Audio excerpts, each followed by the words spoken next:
What is going on, church family? Welcome back to another Reflections video. And hey, we have noticed how helpful these videos have been for you guys. We've noticed the views have been going up.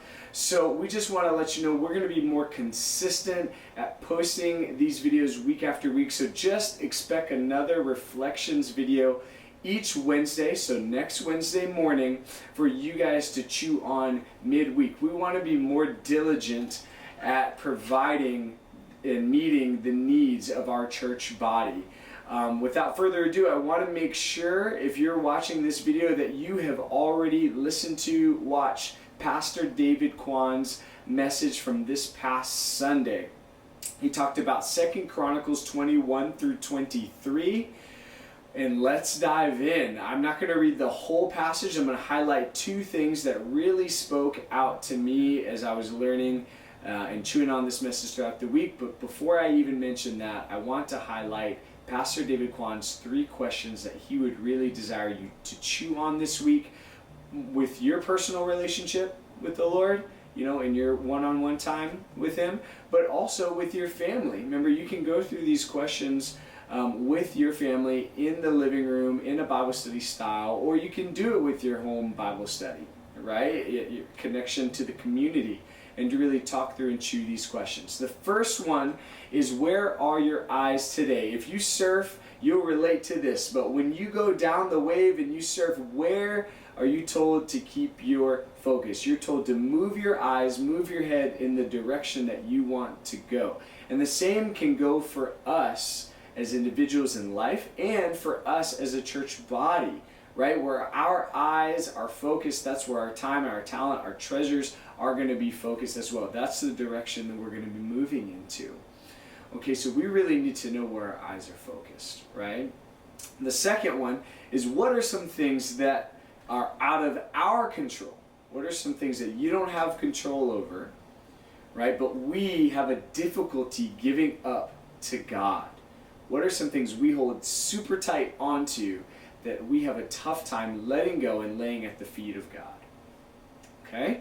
The third one is, when do we as a church body, and you as an individual, and in your family maybe even, when do you set time apart to worship and to pray and seek the Lord? For us, at Calvary Chapel North Shore over here, we do it on Wednesday nights at 6:30. We have an intentional prayer night. We have an intentional worship night. We're laying hands on one another, praying for one another, worshiping and seeking what the Lord has for us week after week. But I think the real question here is what about you guys? When you're at home, those watching this right now, do you have a personal, intentional time that you are setting to worship the Lord, to seek His face, and to pray with Him, to pray to Him, right? Do you as a family have that established within your home? Is that a value inside of your homes? You know, something to think about, something to think about. So as we look at these 3 questions, I really want to highlight 2 verses that stood out to me. One was verse 4 in the passage. It says, "So Judah gathered together to ask help from the Lord.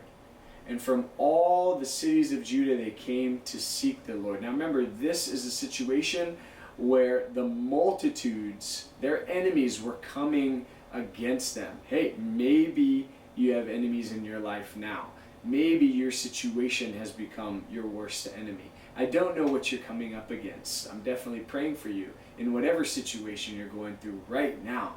But what I want you to see and understand is what they did, right? They sought the Lord for help, but they also went to the Lord for help. What did it say? They went to the cities of Judah.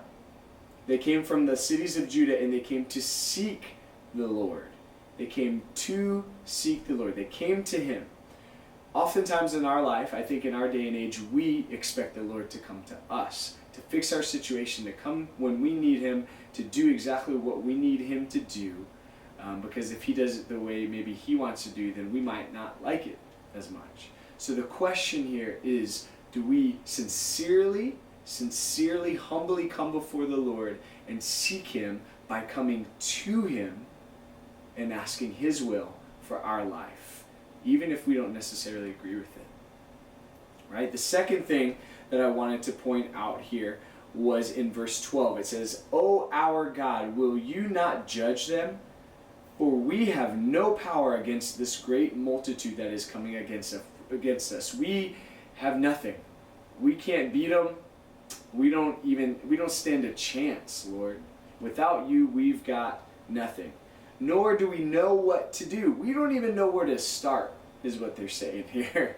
So Lord, all we can do and all we need to do right now is to fix our eyes upon you. And that's the question, is are you fixing your eyes upon him or on something else? Are you really truly seeking, coming before him in all humility and seeking what his desire is when you come to him? So are your eyes on him? Are there things you're holding on to that are out of your control anyways? Are you setting that intentional time to seek him? And when you're doing this, you guys, are you really coming humbly before the Lord and seeking what his desire is for you? Or are you expecting him to fix your situation in the way that you want him to? It's, guys, when we come before him this way, when we fix our eyes upon him and go according to his will, then we find that his grand design and his plan unfolds in just the way that it needs to. Think about Jesus. If he said, "Lord, I don't like this whole sacrifice thing, this whole idea that I have to sacrifice myself tomorrow," right? When he was in the garden, if he had said that, who knows where we'd be today, right? But instead he said, "No, Lord, if it's your will, may this cup be passed from me." Of course it wasn't God's will because there was a greater plan. But see how Jesus himself, the Son of God, comes before the Lord and says, "Lord, if it is your will, not my will be done, but his will be done." Is that what you're living today? Not my will, but thy will? Or are you living my will be done? Okay, so that's the real question that I want you to ponder on this week. Seek and search the Lord. Give him your heart this week and see what he can do with it. We're praying for you guys. We pray that you grow with these questions and with these words. And hey, come out to a Wednesday night. Let us lay hands on you and encourage you and cry with you and pray with you and smile with you. You know, the joy of the Lord is our strength, of course, but he desires that we fellowship and commune together as a body, as his body. God bless you and take care.